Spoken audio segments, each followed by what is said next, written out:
pwede rin naglaig ma'am kung mga tunagin mo ma'am, kaya hindi na ko pa. Pwede rin. Asa man anak po? Dito lang, pili lang ka din na ma'am. Okay. Kaya isa naman na sila ma'am, kung paano man ito na.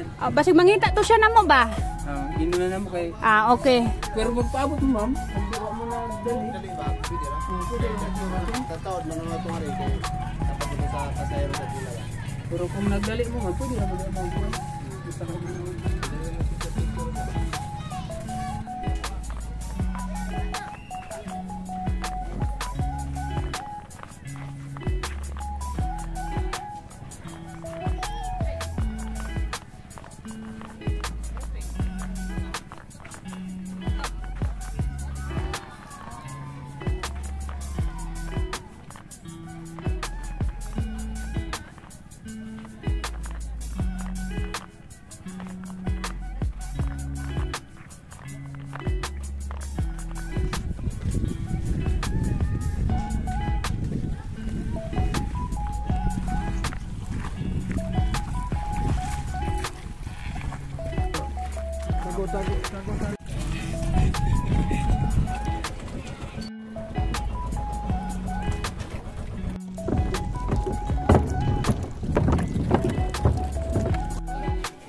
Kulang, apa kasi ang kulang? Suka. Suka. Kulang suka. Wala pang suka. And most importante, kulang ang sibuyas. Lamas, wala mga lamas. No, This is kinilaw. No, ikaw dili ko kasabot. 300. If kulang ang tanduay. There's a dog. A small dog.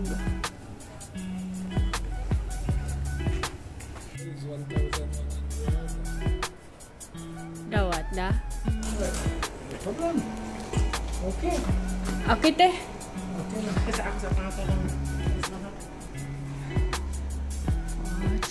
So guys, ayan, kakarating lang namin ngayon dito sa pinaka-kwarto namin dito sa hotel namin dito sa Camotes. Ang may-ari nito guys is foreigner from Romania.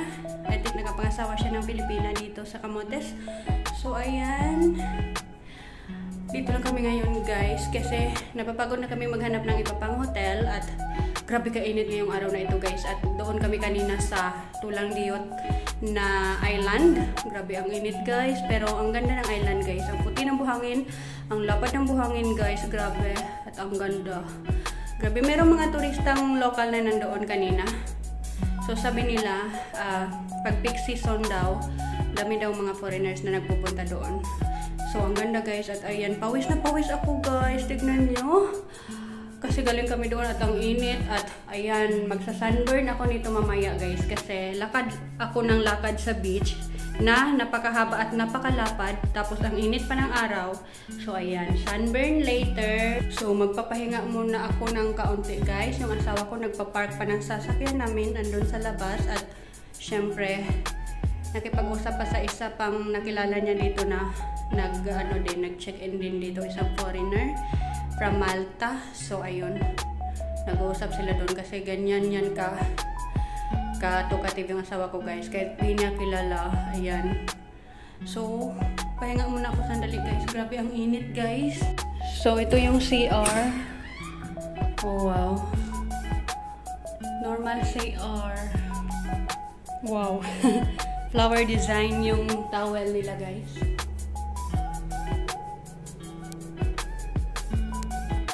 Ayan, ang ganda ng garden nila dito guys. Wow, kalachuchi oh.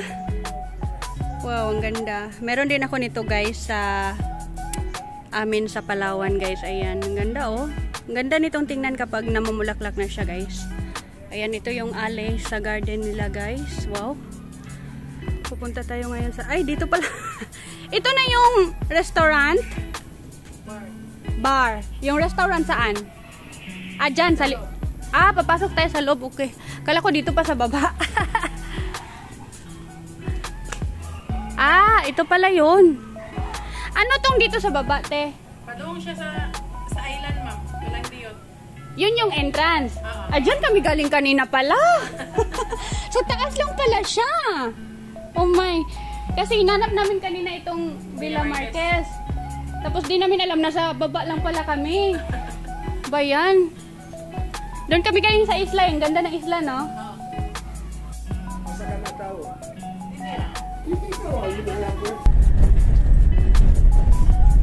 Wow, nice view. Wow.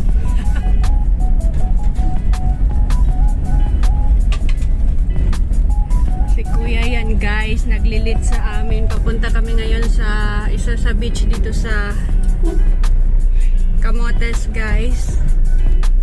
Oh, it's farther little bit. It's not here.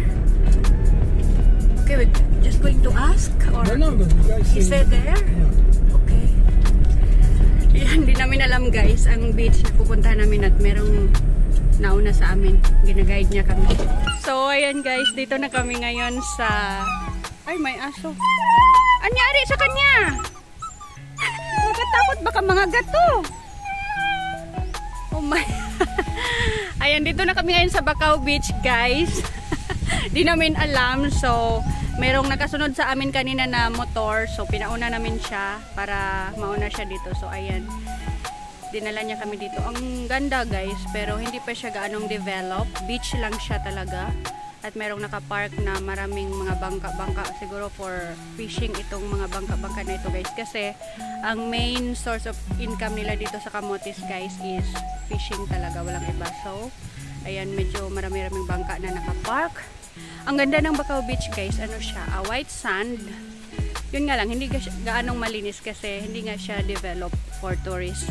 So ayan, binisita lang namin kasi never kami nakapunta dito at nag-research yung asawa ko kagabi, nakita niya to. So ayan, bumisita kami dito guys. So ayan, yan, tingnan nyo guys, mga bangka na nakaparada dyan. Dito rin. At ang ganda ng mga cocos dito guys. Wow. Coconuts. Wow, ang daming coconuts oh. Wow, ang ganda ng view. Wow. Punta tayo sa beach. Merong naliligo doon guys. With baby. Wow. Ito yung beach guys. Oh, wow. Grabe naman. Ang ganda dito kapag ma-develop to guys. Kasi ang grabe ang puti ng buhangin. Hindi tulad sa ibang beach na maputi yung buhangin pero medyo may pagka-yellow konti or pagka-brown. Ito dito yan. Ang puti talaga guys. Lalo na kapag yan. Lalo na kapag natamaan ng araw. Wow. Wow. Ang ganda guys. Grabe.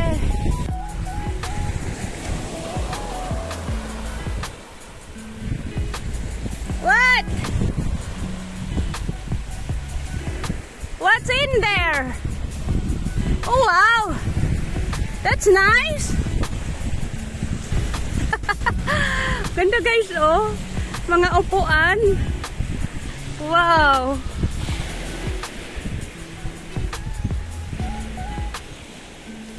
Grabe.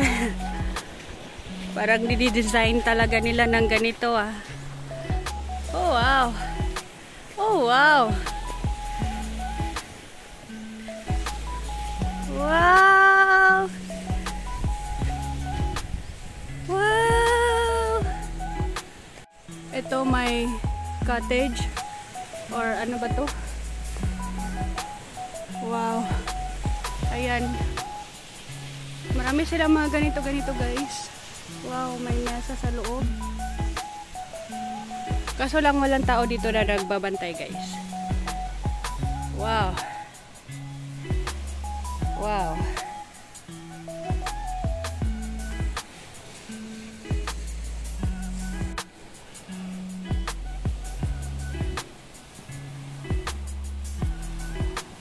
Here. Yeah, if you want something like that in Mactan, Yeah. Nice. but there will be thousands of people.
The owner here is the owner of Lake Danau. Libre din, libre sa Mindanao. Ako ang istorya ng libro. Sa una. Ayun, kung wala, bayad sa bataw. Tapos na. Sige, thank you, te. Thank you. Ato na mi.